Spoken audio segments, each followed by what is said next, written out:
అమ్మ మాటే చివరి మాట అనుకున్న భర్త. కిరణ్, రేపు మనం అమ్మ ఇంటికి వెళ్దామా? వెళ్ళాల్సిన అవసరం లేదు సంధ్య. అమ్మకు నచ్చదు. సంధ్య ఒక్క క్షణం అతని వైపు చూసింది. పెళ్ళై నెల రోజులు కూడా కాలేదు. తాను ఎక్కడికి వెళ్ళాలన్నా, ఏం చేయాలన్నా తన భర్తను అడగడం అలవాటే. కానీ ప్రతిసారి అతని సమాధానం మాత్రం ఒక్కటే, అమ్మను అడిగి చెబుతాను. ఆ రోజు కూడా అలాగే జరిగింది. సంధ్య తన పుట్టింటికి వెళ్ళాలని అనుకుంది. 2 రోజులు ఉండి రావాలని భర్తను అడిగింది. కిరణ్ వెంటనే, అమ్మను అడిగావా అన్నాడు. నువ్వే నా భర్త కదా, నీకు చెప్పాలి అనుకున్నాను అని సంధ్య నవ్వుతూ చెప్పింది. కిరణ్ మాత్రం నవ్వలేదు. అమ్మకు నచ్చకపోతే నేను నిన్ను పంపను అన్నాడు. అది విన్న సంధ్యకు బాధేసింది. కానీ గొడవ పెట్టుకోలేదు. అదే రాత్రి కిరణ్ తల్లి కొడుకుతో, పెళ్ళైన వెంటనే భార్య మాట వినడం మొదలు పెడితే రేపటి నుంచి ఈ ఇంట్లో నా మాటకు విలువ ఉండదు అంది. కిరణ్ వెంటనే, అమ్మా, నువ్వు అలా అనకు, నీ మాట ఎప్పుడూ నాకు ముఖ్యమే అన్నాడు. ఆ మాట విన్న సంధ్యకు అసలు సమస్య ఏంటో అర్థమైంది.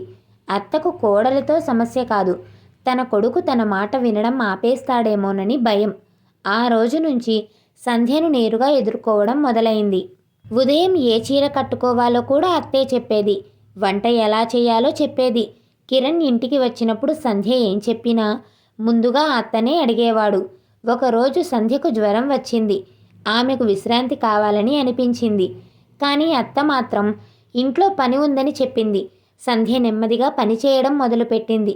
కిరణ్ వచ్చేసరికి ఆమె అలసిపోయి కూర్చుంది. ఏమైంది అని కిరణ్ అడిగాడు. సంధ్య ఏమీ చెప్పకముందే అతని తల్లి, ఏమీ లేదు, చిన్న పని చేయమంటే అలసిపోయానంటోంది అంది. కిరణ్ వెంటనే సంధ్య వైపు తిరిగి, అమ్మ చెప్పిన పని చేస్తే ఏమవుతుంది అన్నాడు. సంధ్య ఒక్క మాట మాత్రమే చెప్పింది.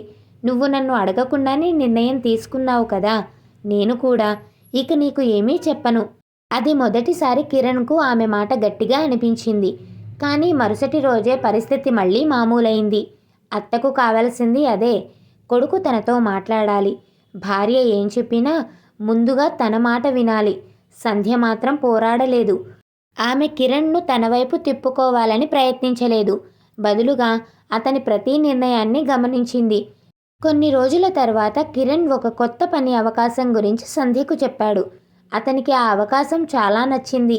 కానీ తల్లి మాత్రం అది వద్దు, ఇక్కడే ఉన్న పని చేసుకో అంది. కిరణ్ వెంటనే ఆ అవకాశాన్ని వదిలేశాడు. సంధ్య ఆశ్చర్యపోయింది. నీకు నచ్చిన పని కదా, అమ్మ వద్దంది. నీ జీవితం గురించి నిర్ణయం తీసుకునేటప్పుడు ఒక్కసారి నువ్వు ఏమనుకుంటున్నావో ఆలోచించు. కిరణ్ కోపంగా, అమ్మ నా గురించి చెడుగా ఎప్పుడూ ఆలోచించదు అన్నాడు. సంధ్య ప్రశాంతంగా, అది నేను కూడా అనడం లేదు, కానీ నీ గురించి మంచి నిర్ణయం తీసుకునే హక్కు నీకు ఉంది అంది. కిరణ్ ఆ మాటను పట్టించుకోలేదు. కొంతకాలానికి మరో అవకాశం వచ్చింది. ఈసారి కిరణ్కు అది మరింత అవసరం. కానీ అత్త మళ్ళీ వద్దంది. కారణం మాత్రం వేరే.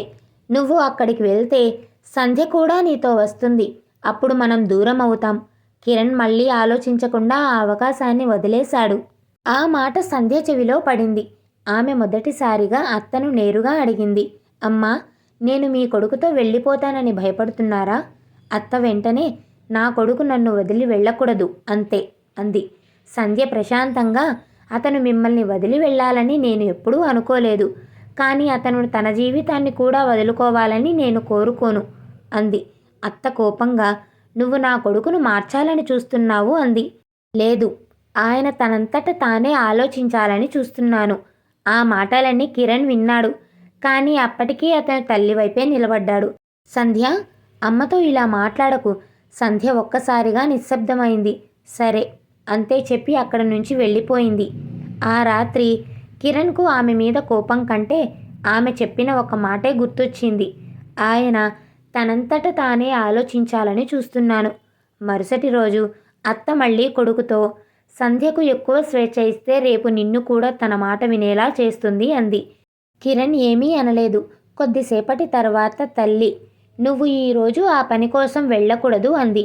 అప్పుడు కిరణ్ మొదటిసారి అడిగాడు, ఎందుకు? అత్త ఒక్కసారిగా ఆగిపోయింది. నేను వద్దన్నాను కాబట్టి.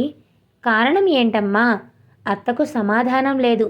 కిరణ్ ఆమె వైపు చూస్తూ, ఇంతకాలం నువ్వు చెప్పావు కాబట్టి నేను విన్నాను. కానీ ఇప్పుడు నాకు అర్థమైంది. నేను ఏం చేయాలో కూడా నువ్వే నిర్ణయిస్తున్నావు. అత్త కోపంగా, నీ భార్య నిన్ను నా నుంచి దూరం చేసింది అంది. కిరణ్ వెంటనే సంధ్య ఉన్న గది వైపు చూశాడు. లేదు అమ్మా, ఆమె నన్ను నీ నుంచి దూరం చేయలేదు. నువ్వే నన్ను ఆమె నుంచి దూరం చేశావు. అత్త మౌనంగా నిలబడిపోయింది. కిరణ్ సంధ్య దగ్గరకు వెళ్ళాడు. ఇన్ని రోజులు నేను నీ మాట వినలేదు. సంధ్య ఏమీ అనలేదు. నన్ను మార్చడానికి నువ్వు ఎప్పుడూ ప్రయత్నించలేదు. నేను నా తల్లి మాటే వినడం కూడా నువ్వు ఎప్పుడూ అడ్డుకోలేదు. కానీ నేను నా జీవితంలో ఏ నిర్ణయం తీసుకున్నా నువ్వు మాత్రం నా భార్యగా పక్కనే ఉండాలని మాత్రమే కోరుకున్నావు. సంధ్య మెల్లగా నవ్వింది. నాకు కావాల్సింది అంతే.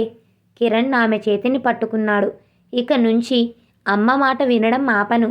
కానీ అమ్మ చెప్పింది కాబట్టి మాత్రమే వినను. సరైనదైతే వింటాను. తప్పైతే నేను నిర్ణయం తీసుకుంటాను. ఆ మాట విన్న అత్త మొదటిసారి ఏమీ మాట్లాడలేకపోయింది. సంధ్య అత్త వైపు చూసి, మీ కొడుకు మీ కొడుకుగానే ఉండాలి.